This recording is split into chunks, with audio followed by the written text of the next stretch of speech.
Vice Chair Ted Lieu for joining us, and Ranking Member Brendan Boyle with the Budget Committee.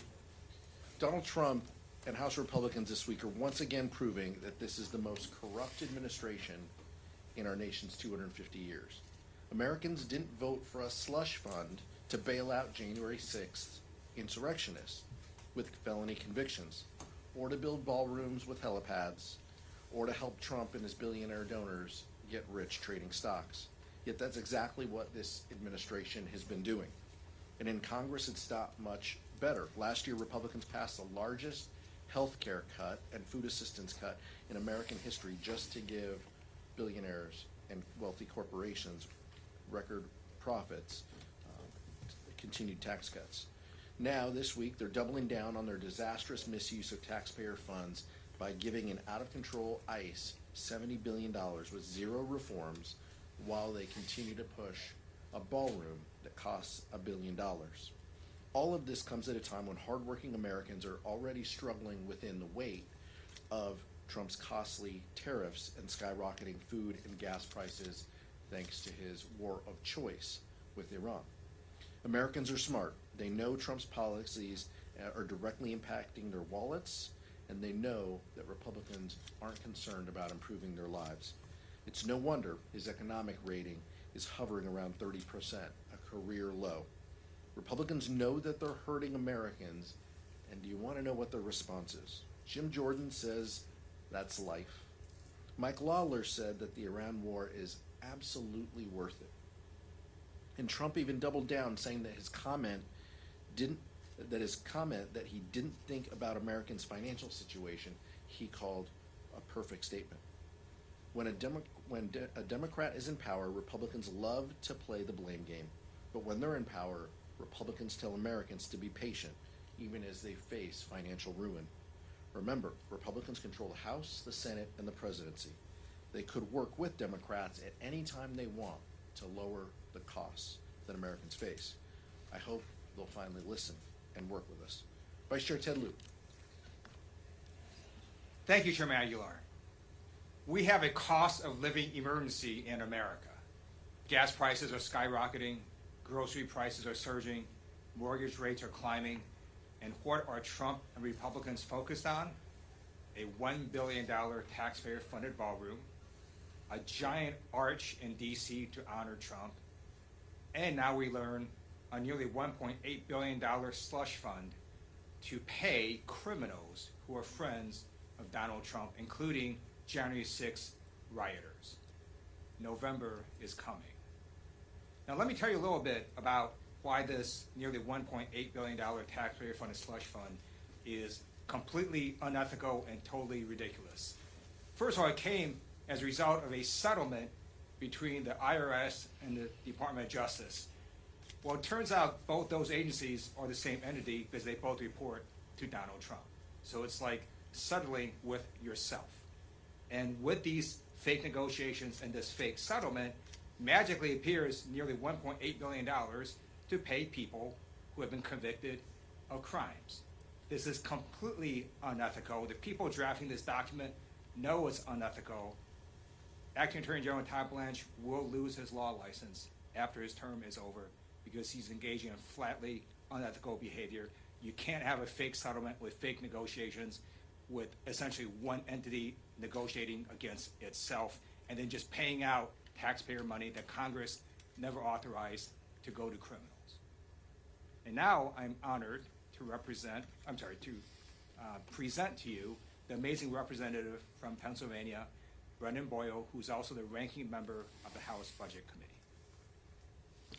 Thank you, and thank you to both the chair and vice chair. Well, here we are to debate and vote on the $1 billion Ballroom Act. You know, if you take a step back, you recognize just how absurd this situation is. We have right now healthcare costs out of control thanks to the Republican cuts that were passed last summer and signed into law by the president. Let's not forget, that's even before the Medicaid cuts come into effect this December, when it is projected we will begin to see the 15 million Americans who are about to lose their health care because of the Republican bill passed last summer. But that's not all, not just healthcare. Food prices skyrocketing, far higher today than they were a year and a half ago. And gas prices? Gas prices were actually a bit of a bright spot 2.5 months ago. Gas in my area, like the national average, was just under $3 a gallon. Where is it today? An average of $4.52 a gallon and climbing. A more than 50% increase in just 2 months. We haven't seen something like that in 60 years. So it's no wonder that we have consumer sentiment at a record low in the University of Michigan study, a study that goes back and has been asked every month since 1952. And the president's approval when it comes to the economy, the lowest recorded for any president since George W. Bush at the height of the Great Recession. What an unmitigated disaster this administration has been when it comes to the economy. The people are desperately in need of help. They are in desperate need to make their lives more affordable. And what did the Republicans offer them? The billion-dollar ballroom, all to honor their dear leader. It's about time they start putting the people first and not their dear leader. Questions? Max? Thank you. There was just a big bipartisan vote on the housing package. Can you comment on that and what that means going forward for bipartisanship in the House? Strong bipartisan bill. I want to give Ranking Member Maxine Waters and Chairman French Hill a lot of credit. They put forward a product that a lot of us could stand behind, and I believe every Democrat present voted for it.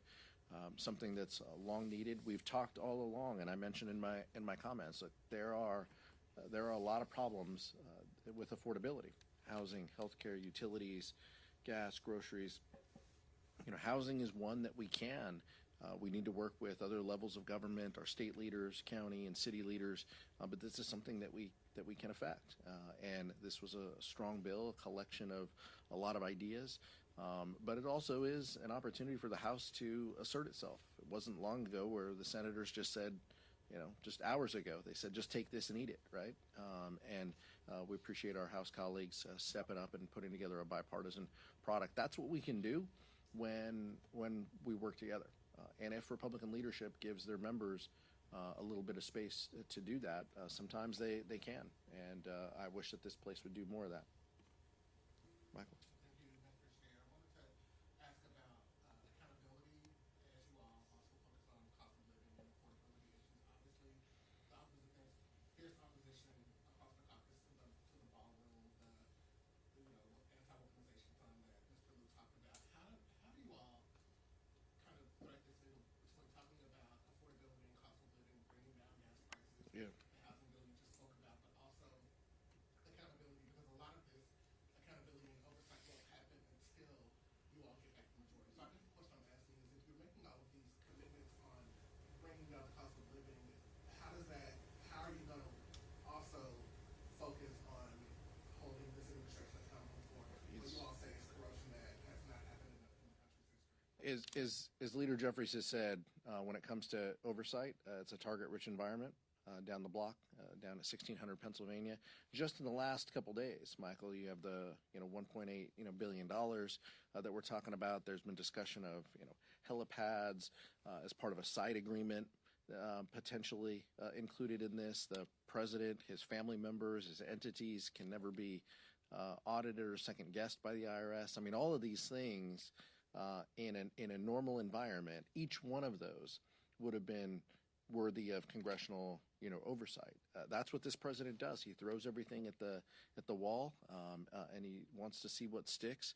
We don't have the luxury of doing just one thing. We don't have the luxury of just focusing on one thing. We have to do oversight and accountability when we take the gavels. But we also have to deliver for the American public, and we've talked about what that looks like, lowering the costs that people face. They're getting crushed with healthcare costs. They're getting crushed. Brendan mentioned gas prices, over $6 in Southern California for a gallon of gas. I mean, these are the real things that people are concerned about, and so we don't have the luxury of just focusing on one. We have to do it all. And we have to present over the next few months. We have to tell the American people exactly what we're going to do to make their lives better. And yes, that does include asking tough questions to the White House and holding them accountable for the slush funds that they're creating and that they want to give potentially $1 million settlements to violent criminals who broke into this building. But we will have time to ask a lot of those questions. More focused on where we go for the next few months and how we drive down the costs that people face and how we win. And how we win in November, so we have an opportunity to do that. I'll ask Vice Chair Lieu and then Ranking Member Boyle too. Democrats are going to do what we're telling the American people we're going to do when we flip the House, which is lower costs. So we're going to pass off the floor legislation to reduce the largest Medicaid cut in U.S. history by Republicans. We're going to pass legislation to get rid of the Medicare cuts that happened because of the way the Republicans wrote the bill. We're also going to pass legislation to restore the ACA tax credits. At the same time, our committees are going to do the work of what committees have always done in the past, which is oversight. So today, Ranking Member Raskin on House Judiciary is making a request for subpoenas to Acting Attorney General Todd Blanche and to other people that worked on this slush fund document. This $1.8 billion slush fund is so unethical that the general counsel of the IRS resigned because of it. So we want Acting Attorney General Todd Blanche to come in right now and answer questions. If Republicans don't go along with that, we're going to get the gavels, as the chairman said, next term, and we will get Acting Attorney General Todd Blanche in if he lasts that long. I don't have anything. I don't want to smell. Nick. I want to ask if, for your reaction to the indictment of Raul Castro just now, and whether we can see any kind of action from House Democrats in the event of military action against Cuba. I just saw the headline, so I need to read a little bit more. But obviously, this is an administration that believes that they can go into other countries and grab foreign leaders. We have pushed back strenuously. We have asked questions about not just Venezuela, but about Trump's reckless war in Iran. And this seems to be another area where the president is using every tool he can to deflect against a reckless war of choice and to distract from the American public that he's trying to enrich his family. Those are all the things that we know this president does, and this is one more example. I haven't read the details of the indictment. Obviously, this is the similar metric to what they've used in Venezuela, seeking an indictment in U.S. court. So we'll see what the next steps are. I'm not prejudging those, but we'll continue to gather facts and work with the relevant committees, including Judiciary and others, to ask questions. Thank you, Chairman Aguilar. Eric Rosales with EWT and the Global Catholic Network. Yeah, I mean, with this Castro indictment, a lot of people are a lot of lawmakers are concerned that we're going to see the same pattern that happened with Iran and with Venezuela. And just, is there anything that Democrats can do, checks and balance, to prevent any sort of military action besides bringing possible impeachment charges? Well, look, every week we've been here, we've had an Iran War Powers resolution. We have stood up time and time again to hold this administration accountable and to tell them to stop reckless wars. If there is another invasion, we will be guided by the Foreign Affairs Committee and potentially Judiciary if this is a U.S. indictment. So those are the types of questions that we can ask. But pushing this administration is something that we can do. Obviously, this is all breaking, and this is news to us. It's not like they sent us a memo or anything when they did this. So we'll dig in and have more to say in the future. Chad.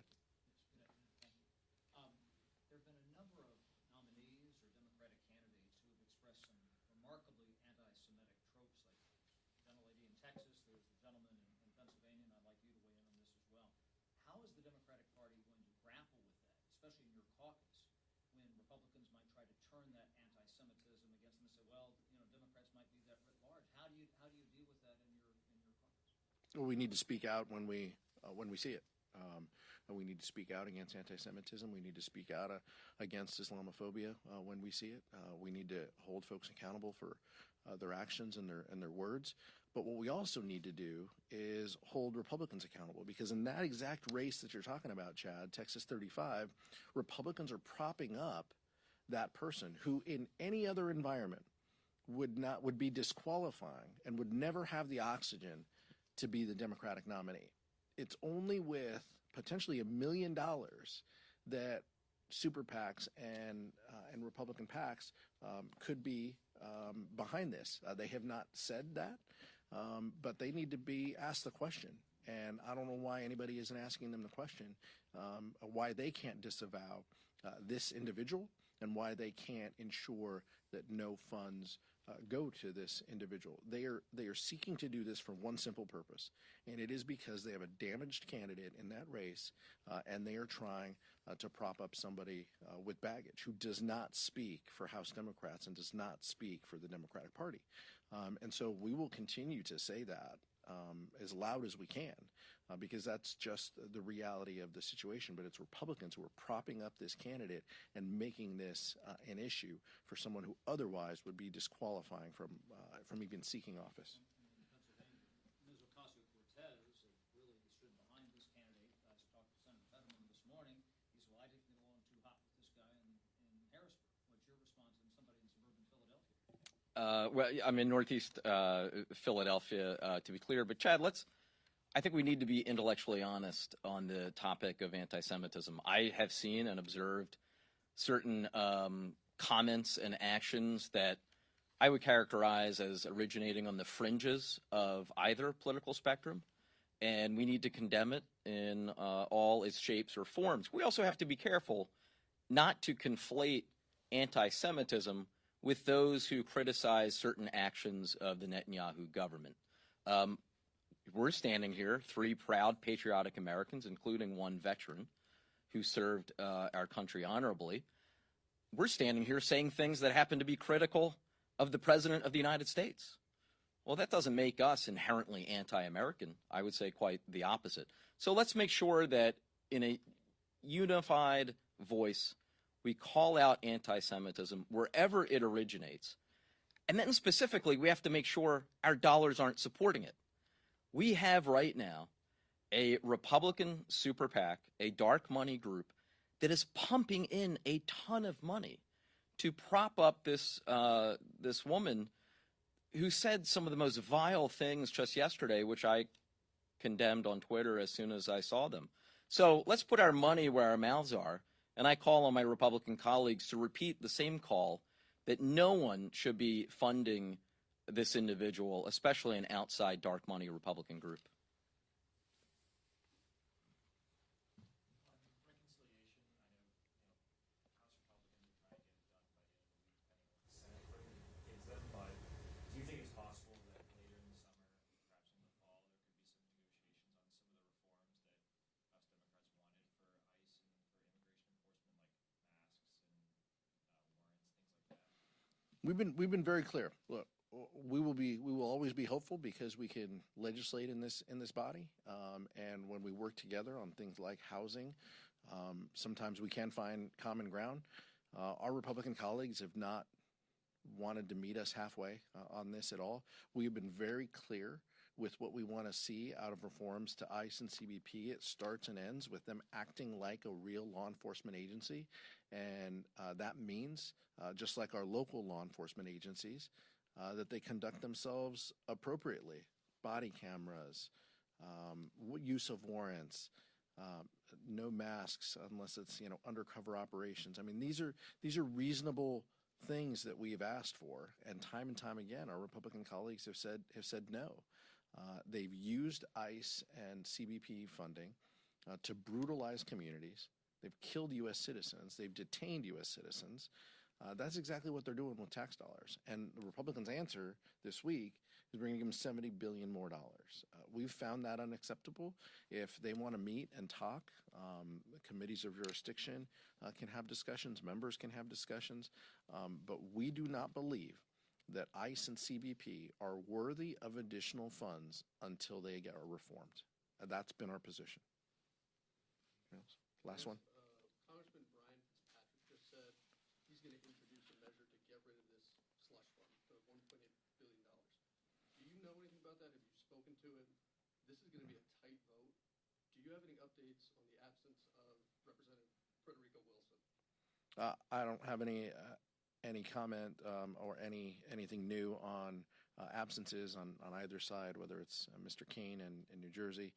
I have not talked with Frederica. I think the whip's office handles our members and has been pushing our members. Our expectation for whether you're a ranking member of a committee or whether you're Democratic leadership, our position is that members show up and vote. That's our job. Our job is to be here and to vote. I haven't had a conversation with Mr. Fitzpatrick. I appreciate that members have comments about this and that they're speaking up about it. That's great. I know Leader Thune said the same thing. It doesn't matter unless they actually use their vote to get rid of it, to get it out of a package if it's a ballroom, or to provide accountability and oversight, or to put actual language in these bills that prohibits the administration from doing this fund. It doesn't matter. Everything else is just happy talk and press releases. Unless he says, you cannot have my vote unless you fix this, it doesn't mean a damn thing. Thank you. Thank you.